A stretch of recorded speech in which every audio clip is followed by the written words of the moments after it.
Now, I have said many, many a time that it is very, very likely there will be a general election this year. However, I need to reevaluate that claim now because my claim that I would be at least 90% sure there would be a general election this year with essentially the complete and utter downfall of Boris Johnson and the potential likelihood of him losing his by-election removes that entire Boris Johnson element from the equation. So we've now got to go back to the chalkboard and start to reevaluate the electoral sums. Because here's the thing, no Tory wants to go to a general election now.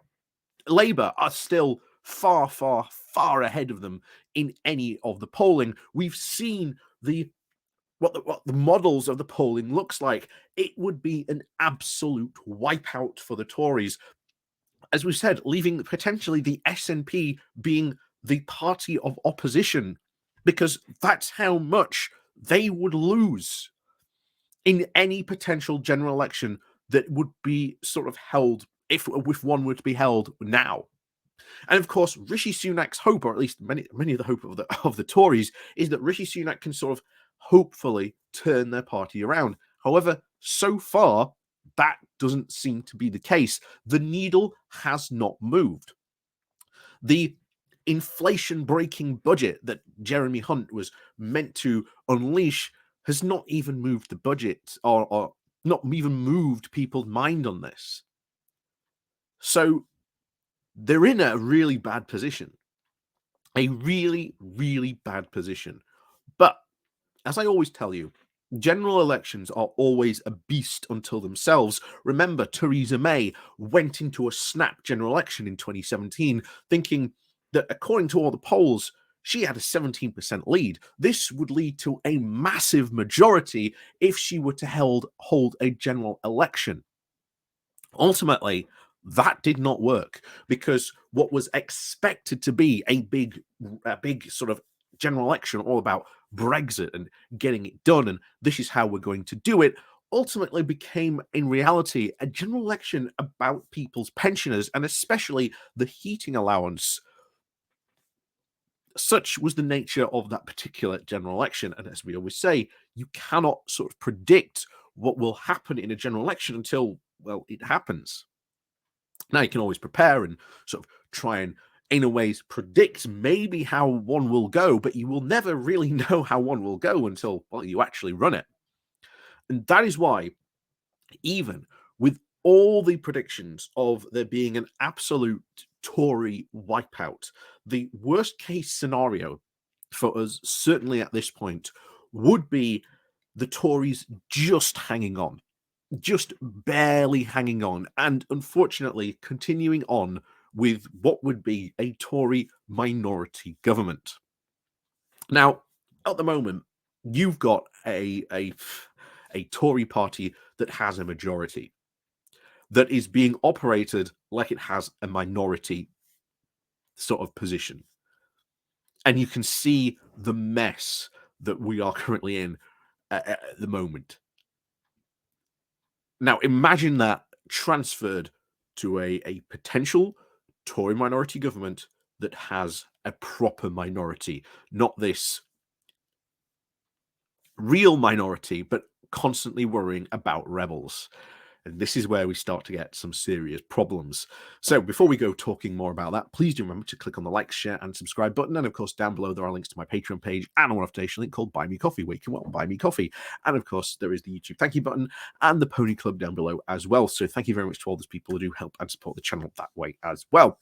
So why would a Tory minority government be worse than our current one at the moment, where we've got a big majority? Well, again, to give you the quick rundown, Rishi Sunak is an incredibly weak prime minister.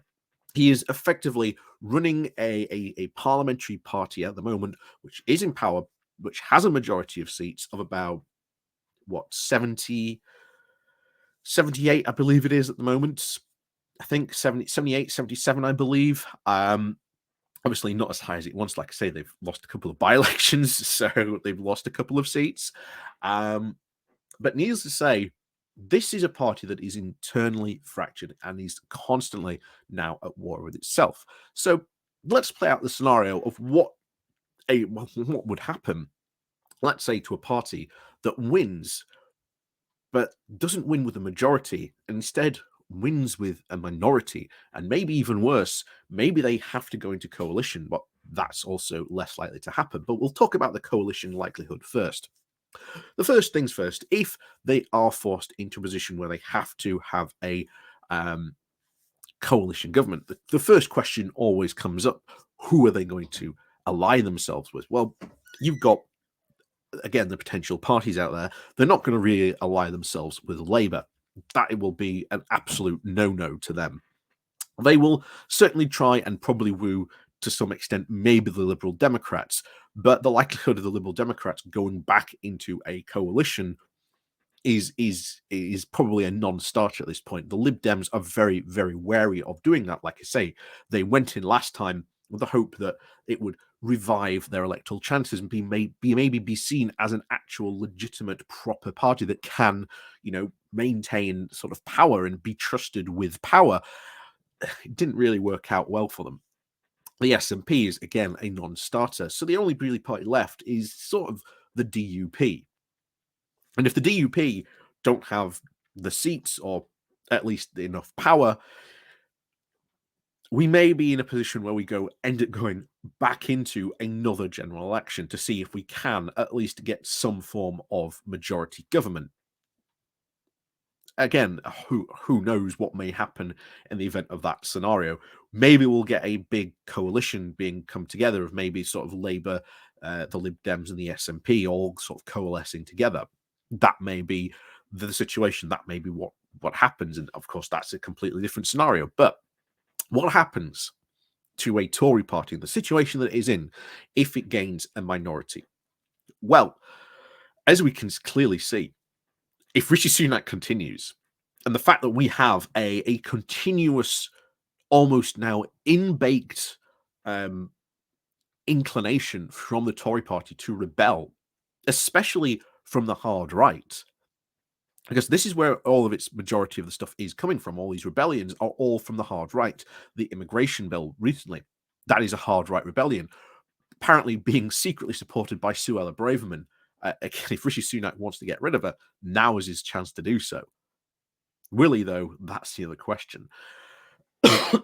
So you've got a 60 MP rebellion brewing about this.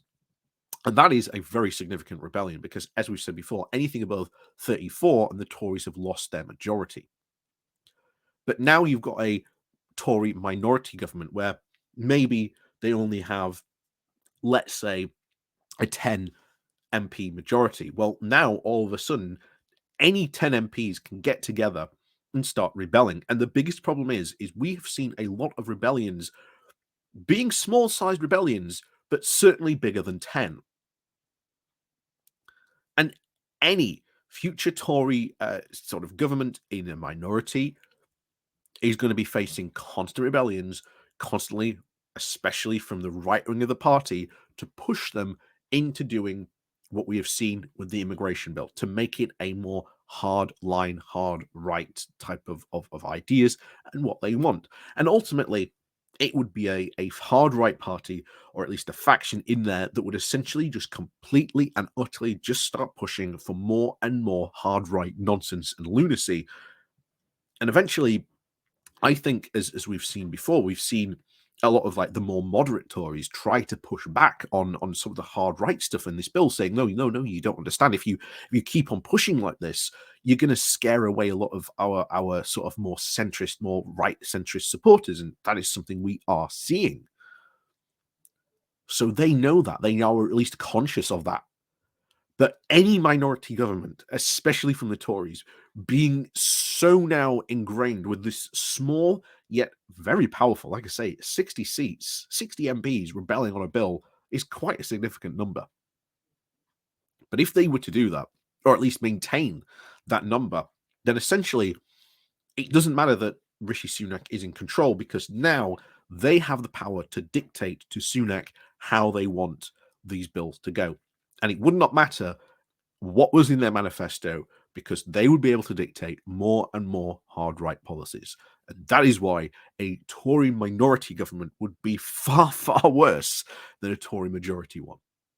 So, as always, thank you very much for watching. Hope you've sort of enjoyed that and sort of enjoyed that sort of explanation. Like I say, if there's anything else you ever sort of want me to more explain or expand upon, like I say, let me know in the comments down below. But as always, thank you very much for watching, and of course, we'll see you all next time.